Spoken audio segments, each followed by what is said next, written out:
All right, welcome everyone. Welcome to photo class. Today we are going to discuss ISO. We're going to talk about what it is and how it affects your images.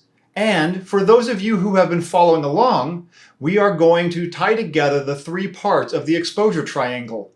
So let's get going.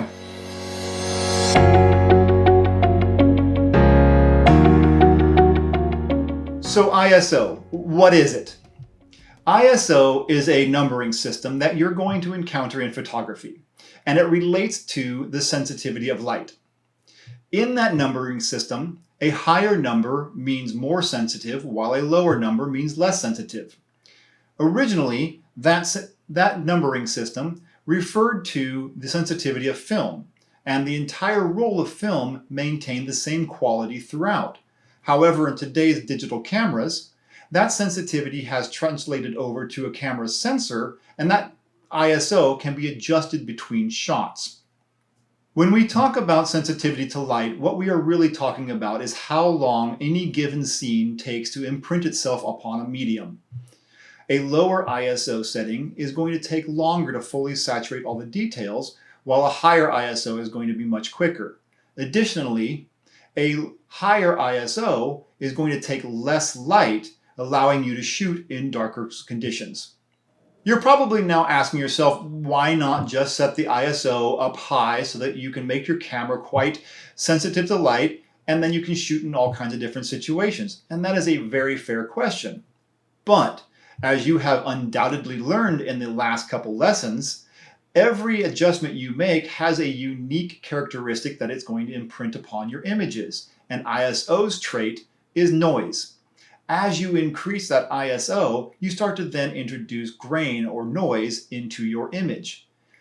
This is why a security camera always looks so grainy. It has a very high ISO, which allows it to film in near pitch black, but you get a lot of noise. Let's go ahead and take a look at an image so that you can see the noise that gets introduced.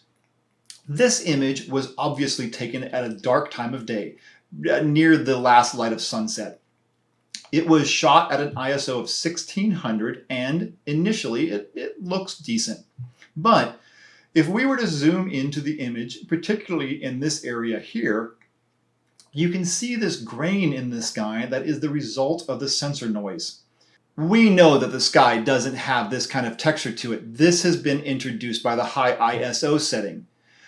Image noise can be reduced in post-process through programs like Lightroom. But as you can see in this version here, if we zoom into the same area, you can see that I have now lost a little bit of detail in the clouds as the edges appear a little softer. Had I been able to take this shot with a lower ISO, that noise would have been reduced on the raw file. All right, we've discussed ISO. And in our previous lessons, we've talked about shutter speed and aperture. These three parts come together to form what is known as the exposure triangle. These three parts work together with your camera to control how well it captures light. And what is photography except capturing light?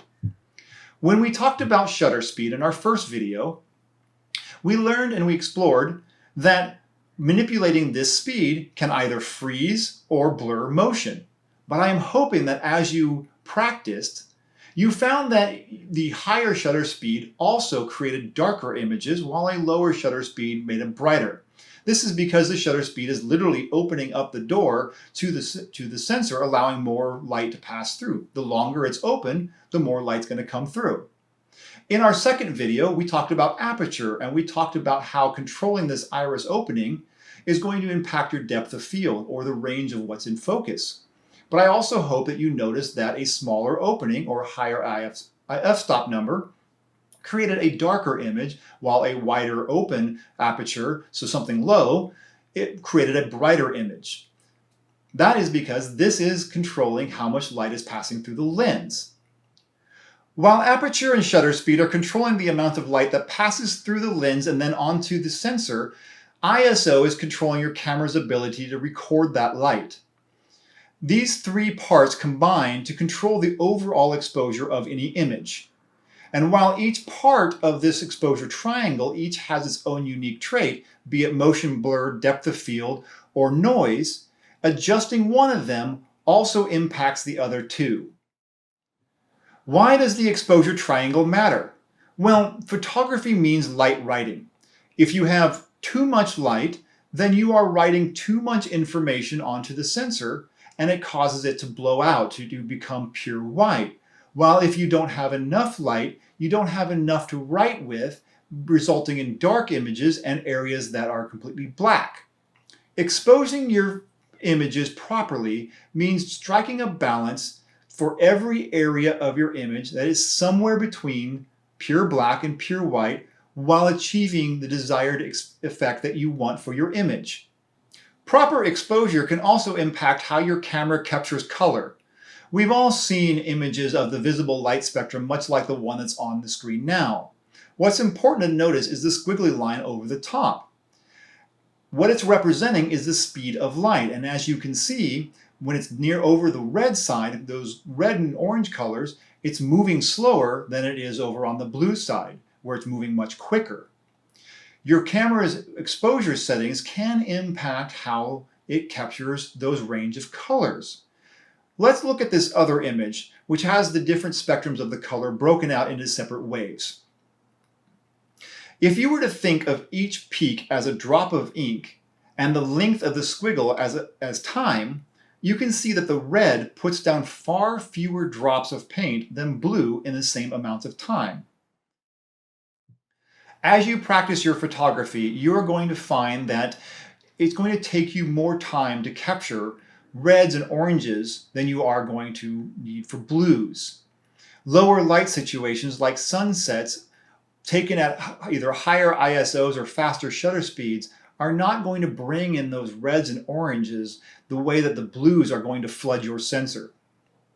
This is a lot of information, I know, and it is going to take you quite some time to get your head wrapped around the 3 points of the exposure triangle. Trust me, even I get tripped up every once in a while when I'm out in the field.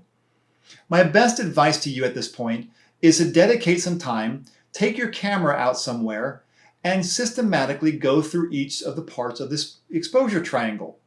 Go through the shutter speed, go through the aperture, and then go through the ISO and look at what that does to your images. It's going to be through practice and through observation that this will come together for you. It's just going to take you time. Well, that's it for this class and for the exposure triangle. I do hope that these have been helpful and you found them informative. If you did, a thumbs up would be greatly appreciated. If you've made it this far in this video and you're not a subscriber, I do these videos once a month with photo adventure videos in between. I would love to have you join me as I share my passion for photography. Coming up in the next photo class, I'm going to be talking about composition, and I'm going to share with you my one golden rule for that. If you have any questions, please feel free to leave them in the comments below, and I will answer them to the best of my ability. Thank you for joining me here. I really do appreciate you, and happy shooting.